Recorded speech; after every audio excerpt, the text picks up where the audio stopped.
I'm Thomas Durfee from the Roy Wilkins Center, and I'm making this video for future users of the Minnesota Supercomputer. First, we want to set up all of the software that you'll need to transfer files from your computer onto the device. You could use any device on campus that should be linked and already have the software that you need, but if you want to use your personal computer, then this guide will tell you how to set that up. First, Cisco AnyConnect is a client that allows you to create a virtual client on a university server through your personal device. Download it, sign in using your personal password and student account, and then you should be able to use your laptop as if it is a university networked machine.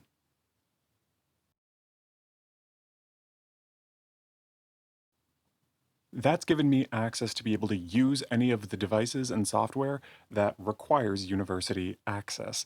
If I want to actually use those tools, I need to use PuTTY. This is a client that lets you sign in and access a virtual machine through a special network gateway. You type in login.msi.umn.edu, press open, and this will open a special Unix client that has access to the supercomputer portal. When it opens, you'll need to log in again using your student information.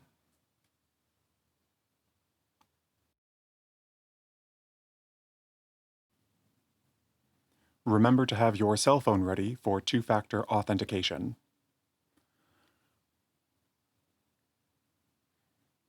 This is the PuTTY terminal, and this is the home page for your MSI session.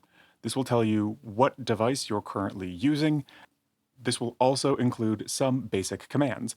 If you type ls, it will list all of the files that are in your current directory. If you use cd, then it will allow you to change to another directory. This is similar to running in Unix command line, because that's essentially what you're doing. If you have a folder name that has spaces in it, then remember to wrap the entire directory in quotation marks. Otherwise, Unix will get confused, so make sure that you keep track of your folders that have spaces or ones that are just one word.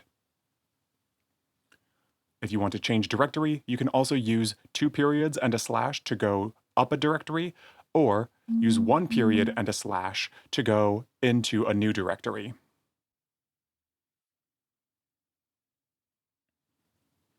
If you want to move a file from one location to another, use the move command, mv. In this case, you'll notice that there is a backslash instead of a forward slash. This is one default way to deal with files that have spaces in their name or folders. If you start typing the name of a directory and you press tab, and that is the only directory or file name with those initial letters, pressing tab will autocomplete your submission, and Unix will automatically add a backwards slash as an escape character for spaces. This is a default setting, and it's a quirk of Unix. So this is just something that you learn to work with as you transition from going from Windows to Unix command terminal. The move command works by first specifying the command move, second specifying the directory and file name of the file that you want to move, and then specifying the folder name and file name of the destination. When doing this, you can also rename your file by moving it to a directory and then giving it a new name. So in this example, we have a file called hello.rwc.txt. In this case now, I'm going to change its name. In this case, now it's new file name.txt. And when I press enter, that moves the file from my current directory into the directory DB research.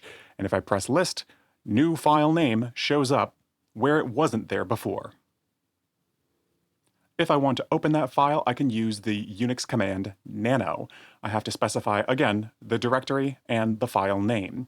This will allow me to edit a file in this basic text editor. I just have a text file that says hello, but let's say I want to add some new code to it. I can type whatever I want to type out, and in this editor, I can then save my changes. When I'm finished with my edits, I press Ctrl X. If you're working on a big file with multiple lines, you need to remember to use the Ctrl Y and Ctrl V page scroll, because if you use your page up and page down keys, then it will not take you up and down the file, it will take you up and down the entire putty session, and that's not what you want. So if you're scrolling up and down, use either the arrow keys or Ctrl Y and Ctrl V. When you're finished, press Ctrl X. It will ask you to confirm that you want to save your file, and then it will ask you what file name you want to give it. If you want to use the same file name as before, you can just press Enter. If you want to change it, you can do so in that part of the text edit. Then press Enter.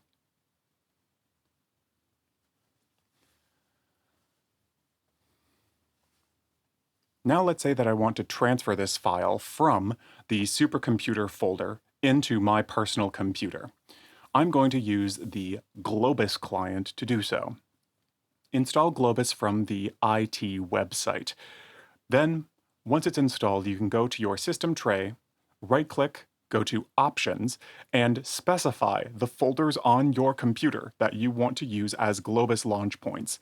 You want to give this special permission because you want to only give access to work with files in certain folders. Otherwise, Globus would make your entire computer unsafe. But you specify the folders that Globus has permission to use, and then you go to the Globus web page. You'll be asked to sign in. First, you should be able to use the University of Minnesota as your login area. You'll be asked to sign in using your student username and password. Again, you'll be asked with two-factor authentication. Then you'll be taken to this landing page.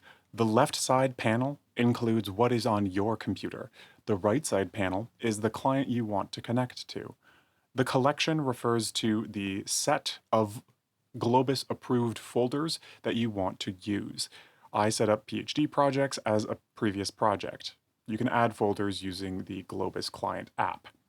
It will then take you to the home directory of the folder that you first specified Globus can use, but you can still use the Globus portal to navigate through your computer. So I use going up a folder, and I can transfer from the C drive to the D drive of my computer, which is a separate storage drive, and I can go to any folder that has approval from Globus. So I can change a file from here. I can also add a new folder by using the New Folder button, and this allows me to start a new project or create a new repository for log files.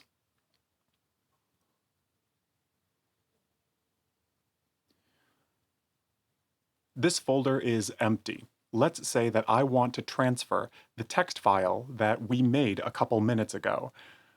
To do this, I need to first link Globus with the supercomputer. There's a list of special identifying information for the MSI account information, but if you need to connect to it for the first time, you can also just use the search bar. So by just typing MSI UMN, you should be able to find the link to the home account. Sometimes MSI will change this if they are making repairs to their page or if they have to make some changes, so make sure to check your emails if there's anything that has changed recently. But you can add the endpoint here. If you're collaborating with someone from another university, you might be able to also find their endpoint if they give you the name. This can be useful if you have co-authors from other schools. I select this endpoint, and this takes me to my directory. I have the home MSI, Myers SL, which is the Roy Wilkins Center group, and Durfee is my university account. Then I can take the file that we just identified, new file name. I check box it I press Start, and this will transfer my file. I get an update at the top right corner that this was a success. If it failed, it will have a red box. If I press Refresh, then it will show my new file. It doesn't do this automatically. I can go to this folder in my computer, and I can verify that it has now transferred into my personal device.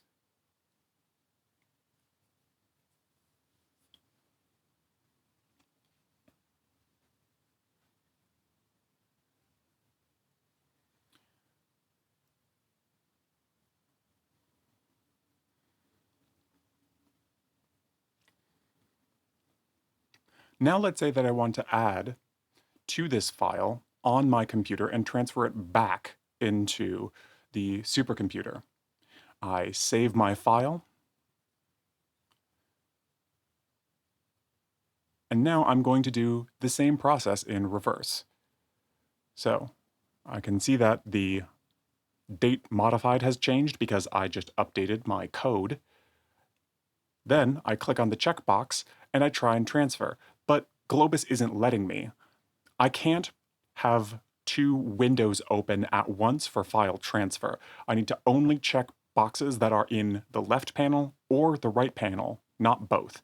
So if I uncheck my old request and I just have files in the left panel, now the color of the start button changed. I can press start, and now the file has been updated. If the file didn't exist in the first place, then it will create the new file. If the file did exist, it will be replaced after my transfer. And when I open it, I can see my new code. This is how you can transfer files from your computer to MSI. Another way is you can use GitHub. GitHub is a special kind of code used for managing collaboration and files across different repositories, but it's a different code set with a different set of commands, and so I can't cover that in this video, but it is an option if you already know Git. Now let's talk about what it takes to run a new script. Let's say that I want to run a new file. I'll bring up a previous version so I can refer to it. By pressing up and down, you scroll through all of your most recent commands that you have run. So if you forget what you typed last time, you can just press up and MSI will remember this. It even remembers from old sessions. So I pressed nano, and we can track what is in this script. The first line is the bash indicator, suggesting that this is going to be a script that is written in the bash language, which is a subversion of Unix. The second line requests which queue I want to place my code within. We're using the 1 terabyte RAM queue. This is ideal for statistical analysis using linear models because it uses a large amount of RAM to invert a matrix.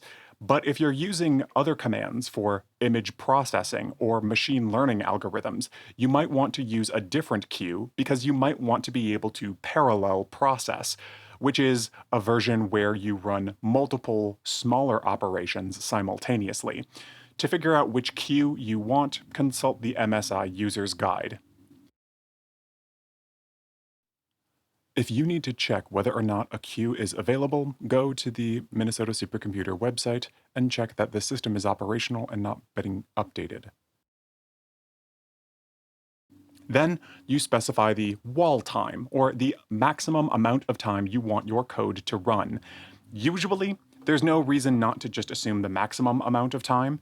There is admittedly some small penalty if you make multiple simultaneous requests, or if you make repeated requests, so do be reasonable when you make your resource requests. But if you're requiring a large amount of time, then you should feel okay to request it.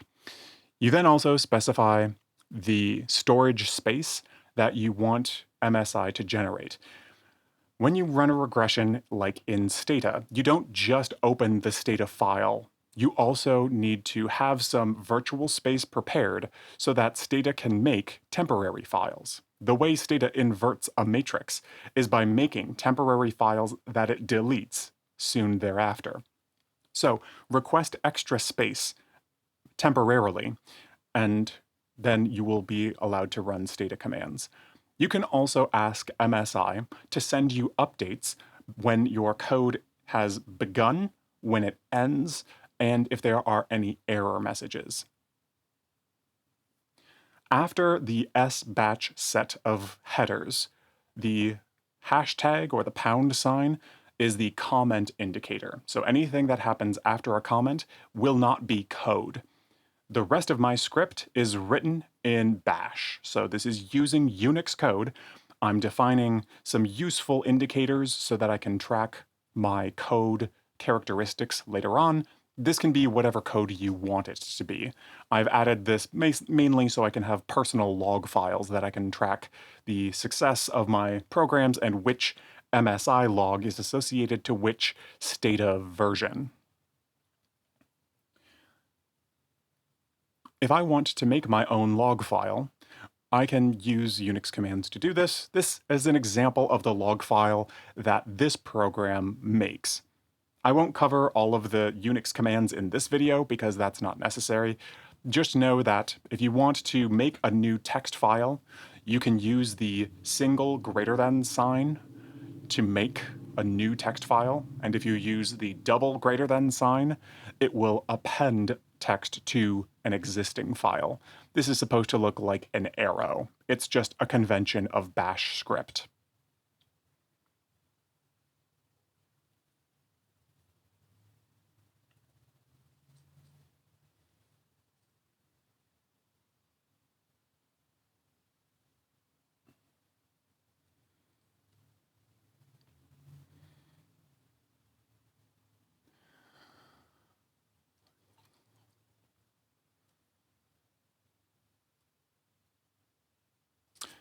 Again, if you want to scroll up and down, remember to use Control Y and Control V, not your mouse scroll wheel, because the putty session is designed to work within the session, and Control Y and V is designed to work within your nano file. You can also use the arrow keys to change the location of your cursor. If you're going to type something into a file using the PuTTY console, there are a couple things that you'll want to remember that are different from typing things typically. First, you'll want to avoid using the number pad on your keyboard. There are some versions of Unix that will treat the number pad differently from the numbers above your keyboard. So use the numbers above your letters, don't use the number pad off to the right. Second, if you want to paste something, you don't use Control V because we've established that is a scroll command. Instead, you use Shift Insert. So if someone from the MSI help desk asks you to post code, you can do so by highlighting it with your mouse, copying it from your computer, and then in the PuTTY console, press Shift Insert.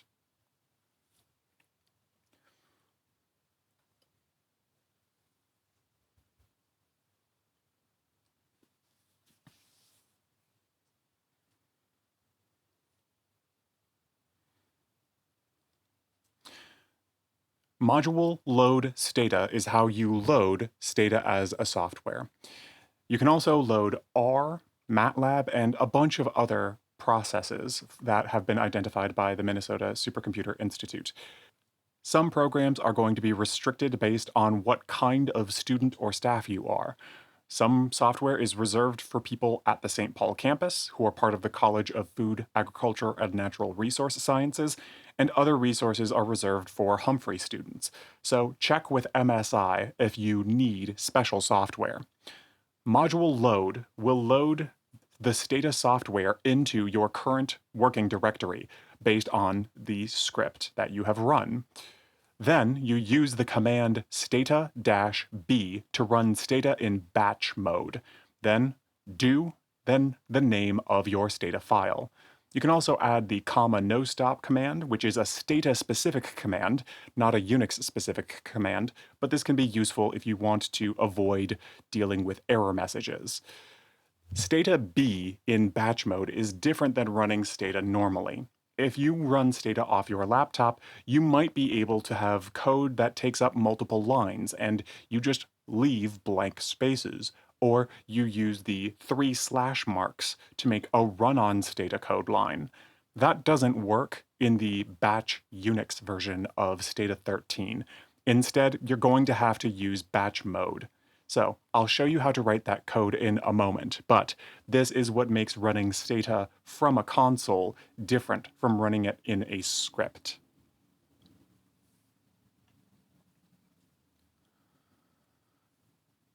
Regression battery is the name of the do file I have specified. Notice that this is in quotation marks because it is a file name.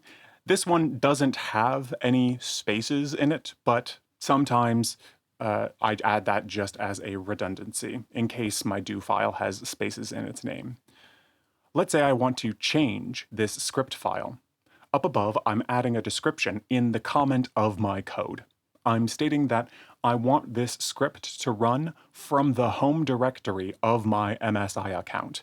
I don't want to assume that I've switched to a different set of directories. The reason for this is because you want to make sure that when you load Stata as a module, that you load it into the correct directory. This is a matter of opinion. You could change which location you are using for Stata. I like to run things out of my directory. It is a matter of opinion where you want to run yours. I press Ctrl X, I exit. I also change the name of this file. So this was called version ZZ15. I have changed it to Z16 so I can differentiate this from another file.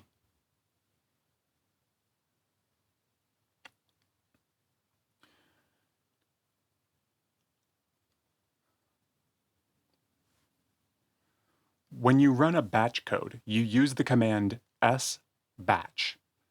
This is going to start by going from your home directory, at least in my case. The way that you define your home directory is set by MSI themselves. Make sure that your working directory is the same as your home directory before you begin running code. Otherwise, you'll start running a script that runs in a different folder than where your files are located. My batch request starts with the command sbatch. Then I include the directory location. Then I include the file name. This allows me to run code that's stored in a different directory. So I can run Stata from my home directory, and I can switch between folders, but I can store my script in a different location. If I want to change directories, I can use the cd command. If I want to go up a directory, I use 2 dots. If I want to use my home directory, I can type cd tilde, and that will automatically bring me to my home directory.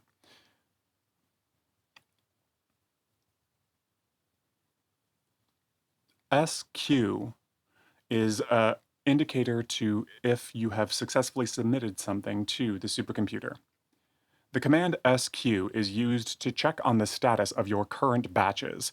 If you type in SQ-U, you can specify your username and it will show all code that's currently listed under your account.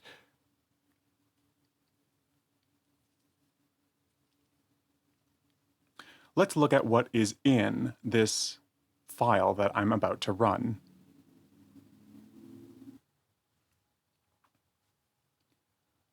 The first line of my code is #delimit semicolon.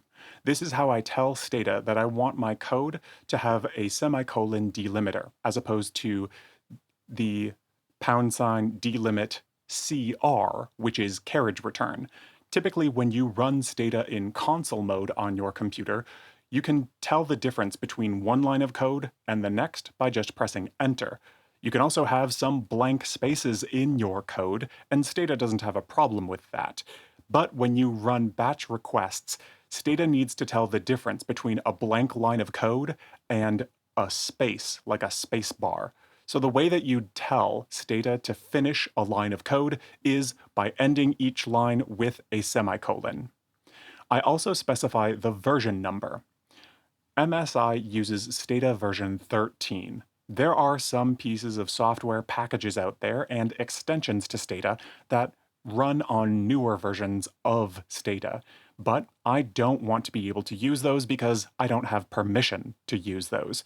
So if I want to test my supercomputer code on my personal computer, I need to tell Stata that I want it to just use the 13th version of Stata, even though my personal computer has a newer version. I'm going to tell Stata that I want to act as if I'm using version 13 so that I can test my code from the supercomputer. The rest of my code is just like any other Stata code. I include the same commands. There isn't anything else that I have to change. I just need to make sure that each line ends in a semicolon. Let's go through an example. For the second year paper of my PhD, I used a Dun & Bradstreet dataset. The Roy Wilkins Center uses Dun & Bradstreet often, so I'll go over how I update my code for that project.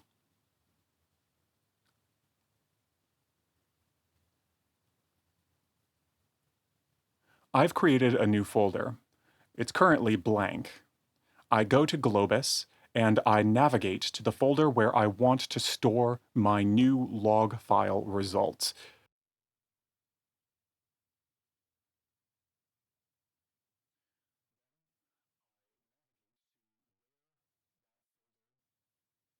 Then I navigate to where in the supercomputer my log files are stored.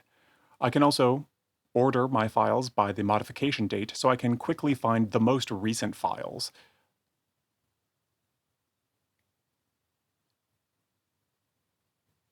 I go to a different folder with a different set of log files because the way I've written my code, some of my components are spread out. I check every file that I want to include, and then I transfer using Globus. Press refresh to make sure that my files went through. If they didn't, I should go to the activity sidebar and get any progress reports about my file transfers. Now that I've downloaded my files, I can take a look and open them using my personal computer.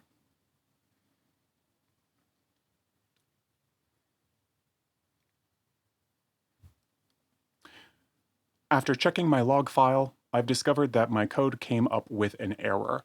So I'm going to have to change the local time1 and time2. It seems like after I exited my for loop, that local was dropped. So I'm going to change my code to store the values from time1 and time2 in a temporary local so that they don't get deleted at the end of a loop. To do this, I open my Stata code that I have on my computer, go to the folder that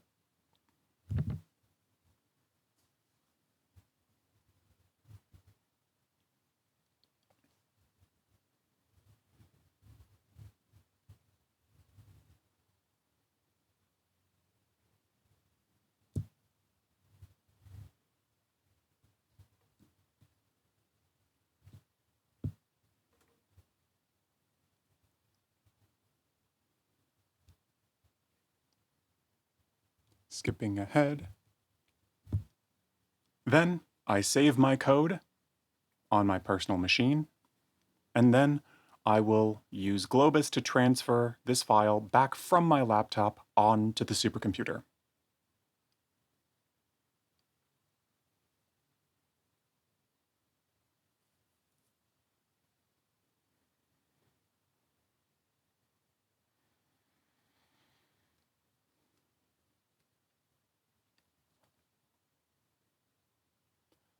I check my new code. I uncheck the old version of my code so that I don't confuse Globus.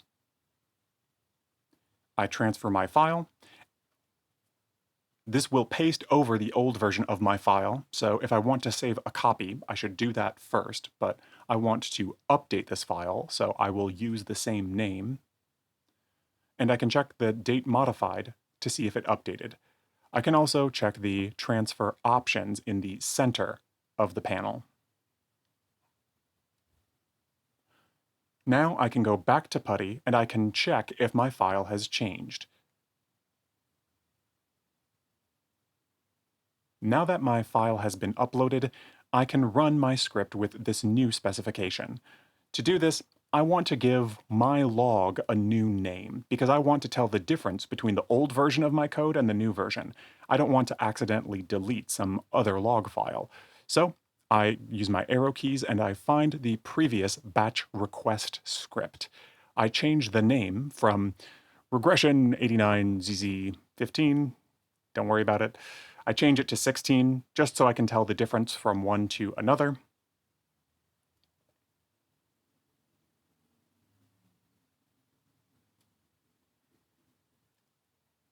Press exit and enter.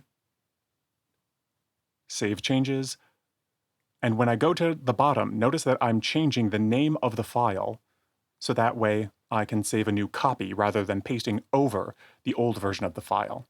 Now that I have my new file name, I have a new batch script and I can run it using my batch request. I type sbatch, identify my folder, identify the name of the file, in this case it's version 16, press enter, and now this code has been submitted to the Supercomputer Institute. It might not begin right away, so I can check on it to see if my code has begun or not. My script told me that it will email me when it's ready, but we can also check on it from within PuTTY. If I type SQU and then my student account, it will show me all of the scripts that I currently have running with MSI. It will tell me their unique identifier, which is generated by MSI, and it will tell me how long it has been running.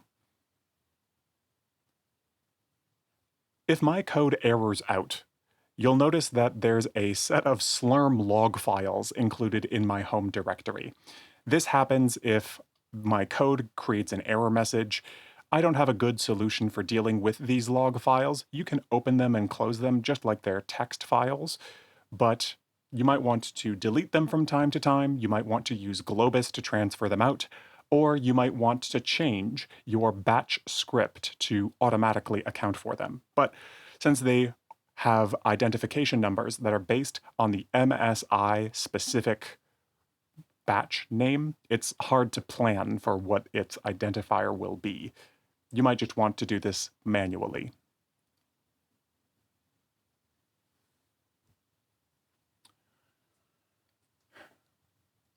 If you have further questions about how to use the supercomputer, the Supercomputer Institute is working out of Walter Library, which is on East Bank. It's next to the quad, and it's a very lovely library. You should check it out sometime.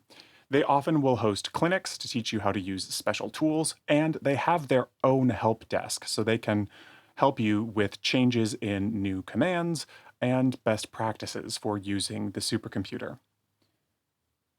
Remember that this is a shared resource, so don't just submit a whole bunch of requests hoping that one of them will work. You want to be mindful that this is used by the whole university. Additionally, the more you make requests, the more that you will be penalized for it. In this case, I ran my code and it ran right away, but that's because I haven't run a batch request in a couple months. But if you are submitting batch request after batch request from week to week, then they will often kick you to a lower position in the waiting queue, and you'll have to wait longer the more requests you make. You can still submit your code, but you will either need to be patient, or you will need to be mindful of this when you bug your code, or you will need to be mindful of this when you debug your code, or you might want to practice using different queues for different purposes. I mentioned I used the 1 terabyte queue in this. I mentioned I used the 1 terabyte processing queue in this version. You might want to use an older supercomputer with fewer resources and work on a subsample while you test your code, because that way you won't be penalized when you switch to the new queue. Finally, Just some historical context. The current version of the supercomputer uses something called Slurm. It has a set of other names that it's used over the years, so if some code that you come across doesn't seem to be accurate, or if it seems to use different conventions like the PBS protocol for scripts, then you might want to check and see if the date on that code is before 2019. The Supercomputer Institute has made a lot of changes lately because of changes to processing requests. And also, I can do my best to try and be helpful, but I also recommend practicing some of this first on your own computer. Try running your status script in batch mode on your own computer by using a Unix terminal, or using the command terminal, or using the git bash terminal to try and simulate running a script. You'll have to do things like making sure that you have consistent file naming conventions, and you'll have to make sure that if you have spaces in your folder names, that you are mindful of this when you write your Stata code. This is something that you'll develop with practice, because unfortunately, you can't always assume that this computer works the same way as your other computers. Fortunately, there are a lot of resources on how to do stuff like this on YouTube. I suggest spending a weekend experimenting, but if you want further help, send me a message and I will do my best.